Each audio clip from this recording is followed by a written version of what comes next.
За сайн байна уу, миний дараагийн дизайнер залуучуудтай хүргэх нэг зөвлөгөө байна.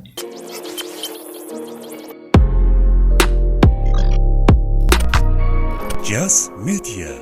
Одоо хоёр төрлийн зөвлөгөө өгч байна. Эхнийх нь бол том зураг хэрхэн татаж авах. Хоёр дахь маань татаж авсан том зураг маань WebP форматтай байвал яах вэ?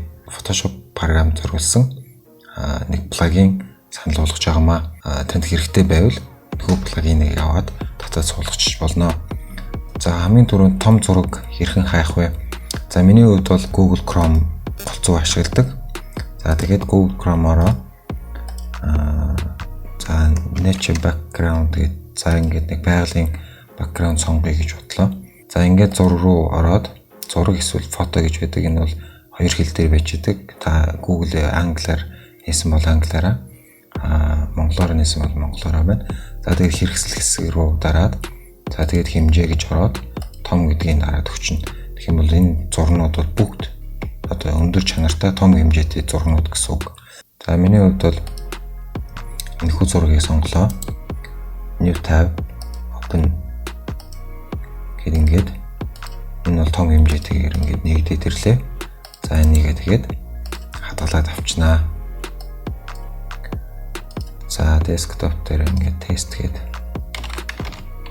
фолдер нэгээд наад нэгэд хадгалаад авчаа.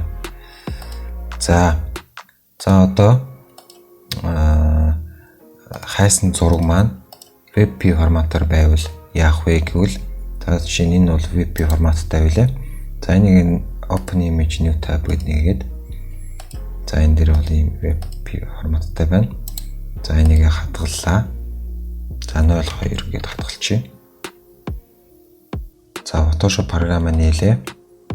За энэ чинээс за эхний татаж авсан зургаа ийш оруулаад энэ бол ямар ч асуудалгүй ороод ирнэ. За дараагийн нөгөө WebP форматтай зураг маань ингээд алдаа заагаад орж ирдэг вэ. За тэгвэл та бол онлайн конвертер ашиглаж болно. Тэр бол ямар нэгэн асуудал байхгүй. Гэхдээ энэ бол таны цагийг бол илүү хэмнэх плагин байгаа. За тэгэхээр би энэ плагиныг татаж авах линкийг нь бол доор байршуулсан байгаа. За тэрүүгээр татаад авчна. За энийг татаж аваад фолдероо нээгээд за ингээд 64 32 гэсэн хоёр төрөл байгаа. За 64-ийгоо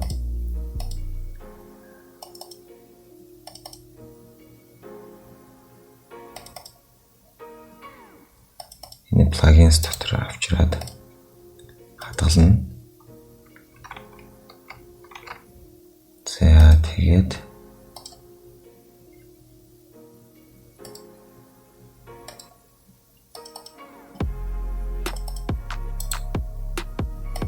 хоёроо 32-тоо Photoshop руу за ингээд програма нээгээд түрүүний WebP форматтай зураг оруулаад ирэхэд шууд ингээд нэгдээд ороод ирчихнэ. Ямар нэгэн асуудал байхгүй. Тэгэхээр энэ бол таны цагийг бол маш сайн хэмнэдэг юм нэг плагин байна. За тэгээд та бүхэндээ өөрийнхөө мэддэг мэдээллүүдийг цаашд тогтмол хүргэж явах болно.